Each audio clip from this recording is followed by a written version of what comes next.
Manager for BIL for Google Plus, and with me I have Michael, and Michael does space elevators. How in the world did you get involved in that? I've been involved with the space elevator for about 11 years now. Yeah. And it was kind of by accident, honestly.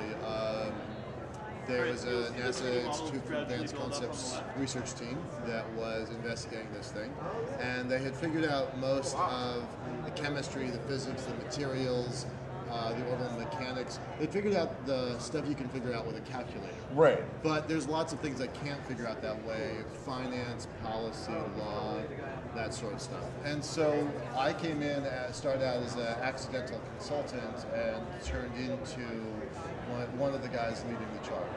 Cool. Yeah, it was pretty unexpected. Unexpected. So for the people watching who don't know, how, basically to the average man, how does a space elevator work? Sure, Carter. Imagine you have a ball and string, spinning it over your head. String in the middle stays straight, right? Yep. Okay, so all we're doing is expanding that to an Earth-sized system. The Earth provides rotation. You have a counterweight, a satellite, deep outer space with a long, strong string. The mechanics are exactly the same. You literally have built a ladder that you can climb back and forth into space on. So instead of using rockets, you'd use a robot. Gotcha. So if it's so easy sounding, why hasn't it been done yet? It's a 100-year-old idea, so it's not new. But everybody that has looked at it has understood that it's a technology problem, it's a materials problem. Rumor has it that the guy who first created the idea saw an image of the Eiffel Tower being constructed and started asking the question, how high can we go, how tall can we go? And clearly industrial steel at the turn of the century, the last century, was really not up to the task. So it was a thought experiment for a long time. The Russians looked at it again, then the Americans got involved with it in the 70s, looked at it again in the 80s, again in the 90s, again in the early 2000s. And something interesting happened about 20 years ago, which was the discovery of a new material called carbon nanotubes. Yes. And that really was the lynch. I mean, that was the linchpin. Everything else is dependent on that. Nanotubes are extraordinarily strong. And so when we started plugging nanotubes into the equations, suddenly all the parts kind of fell into place. Gotcha. The problem is the nanotubes, we can make them at laboratory levels, but we can't make them at mass producible levels that can build the strings of it.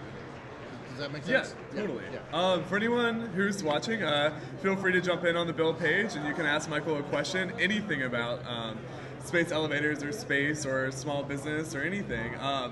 But maybe a question that everyone's been having, and I know I asked you this earlier, Japan. Oh yeah.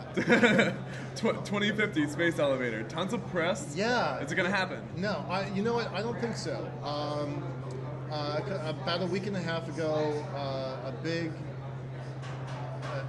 engineering firm had just constructed the largest building in Japan, and they held a press conference. Right. And people were asking, well, okay, what happens next? And they said, we're going to build an elevator to space by 2050. And the press ignored the point of the press conference, and they focused on this space elevator story, and it went viral in about 48 hours. I can't even tell you how many people have posted messages to me telling me about this article. And in fact, Fast Company just interviewed me a couple days ago asking me about it. I called the company, Obayashi has a U.S. headquarters. I called them and asked them, and the woman was mystified. She literally had never heard of the space elevator project before that day when she read press about her company. Gotcha. So she assured us that it was not happening from the American headquarters, that this was something we had to refer back to the Japanese headquarters. And we sent messages, but we haven't gotten a response. So I don't really know. Gotcha. My gut reaction is I'm skeptical. Until somebody puts a line item on a budget, it's just an interesting thing to say, right? Right. So, yeah, so I'm a little skeptical. But at the same time, I want to be optimistic. It's a $10 billion organization. They have resources to throw at this problem. It would be great. The space elevator community that's been around for 11 years would absolutely welcome them if they were serious. So no space elevator ever during our lifetime? No, not true. Not true. When we made some mistakes. We published in 2003, when the NASA contract ran out, we published that the elevator could be built in about 15 years as soon as the materials were available. We made the mistake by thinking that the nanotubes were going to be available in 2 to 5 years. Right. So we believed that, so if that was true, it made sense to do all the pre-engineering now, so that when the materials were available, we could actually start construction. Well, fast forward a bunch of years, we're still not there. Gotcha. There's at least 6 fundamental breakthroughs that have to happen to get the nanotubes that we need. So we're still a ways away from that. But all that said, I remain convinced that it's going to happen, and it's not as far away as other people think. I mean, I say this all the time, that there's a profound difference between difficult, very, very hard, and impossible. Right. Right. And a lot of people think the elevator is impossible. I've seen the math. It's not impossible. It's just hard. Just hard. Just hard. So, okay, I've always wondered, when I see it constructed and I see how much taller it is than like the tallest building we have, Right. How do we construct it? How is this thing all the way that high? Is it like laying out in a field and we trap it to a rocket? Or do we have scaffolding all the way up past the sky? How does this work? It's a very thin thread. It's a very thin thread. We bundle it into a rocket. We send up 4 rockets at the same time. 2 spools of thread, a rocket engine, and a solar panel. We bring them up to low Earth orbit, assemble all the parts at low Earth orbit, and then we push away from the Earth out towards geosynchronous orbit, and then beyond that, and we trail the ribbon back down behind us. It's going to land in the ocean directly south of San Diego, directly west of Quito, Ecuador. It's really the middle of nowhere in the Pacific Ocean. We landed on a ship, and we call that the Liftport. That's why we named our company that. So that's the Liftport. And when the ribbon comes down, we grab it, and assuming all goes well, the ribbon goes taut because the counterweight pulls everything tight. But that ribbon's only just a few inches wide. So what we immediately have to do is send up another ribbon, a robot with another ribbon side by side, by side, by side, by side, by side. And over the course of about 3 years, it'll grow to, we're going to say about 15 feet wide, but it's going to be paper thin. That's really important. It's wide and thin. We call it a ribbon. And that ribbon will give us about 100 tons of capacity, 100 tons of cargo capacity.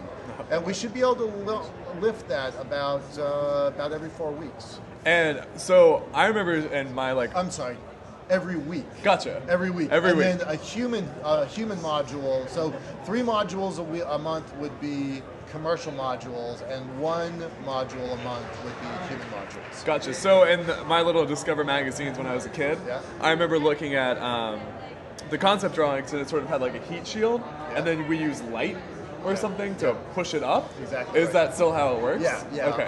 Is it light? when most people think about solar panels in space, they point everything towards the sun, right? We're not. We're turning it down towards the ground, and then we're beaming laser energy to the solar panels. That gives us more direct, controllable energy. It's a little bit faster. It's a little more efficient. So yeah, we're going to still use solar panels. And just point it down. And what about space junk? Is this a concern? Yeah, absolutely, no question. And again, we turned in our final report in 2003. A few years later, the Chinese did what's called an ASAT test. They blew up a satellite. It's an anti-satellite missile. Blew up one of their own satellites, and it created something like 70,000 new orbital debris objects. And the way, so orbital dynamics, how do I do this? So normally, can you do that? Yeah. Okay. So if you're on the Earth circling, that's a pretty good orbit, right? Right. But what happened with the way the Chinese did it was they hit it in just such an angle, so it made a very long oval, right? Right. What this means is that debris could have a 400-year lifespan. Okay, so it's a lot of debris. So we originally thought that we could manage the debris, and then a whole new cloud of it came into play. And then just last year, the International Space Elevator Consortium issued a new report specifically identifying the debris problem. And they said, yes, it's still a problem, but it's a manageable problem. Gotcha. A lot of debris is big, you know, the size of a water bottle, the size of a small car. Right. That's trackable. And so by putting the ribbon on a ship, if you move the ship, you send a pulse through the ribbon, we can track debris coming and literally move out of the way. That's insane. It's kind of insane, right? It's kind of insane. What if something's on it? That's okay. It's okay? Yeah, because you and me think about things as in relation to our body. You know, right. 6 foot is, you know, a body, a football field, a mile, whatever.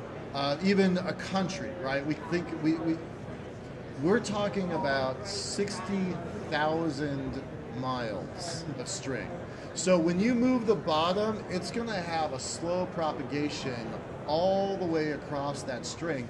And honestly, a human being doesn't have the senses to even identify the shift.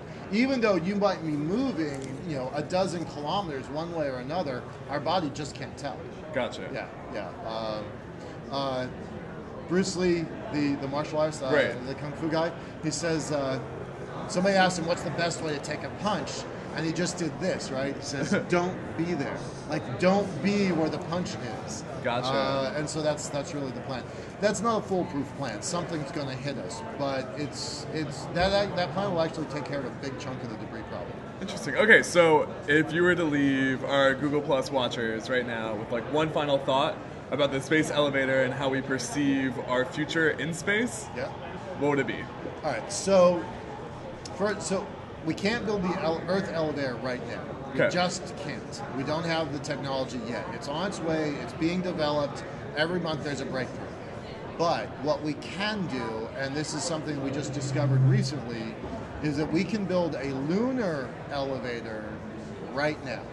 Current rockets, current robots, current communications, current computing, and most importantly, current materials.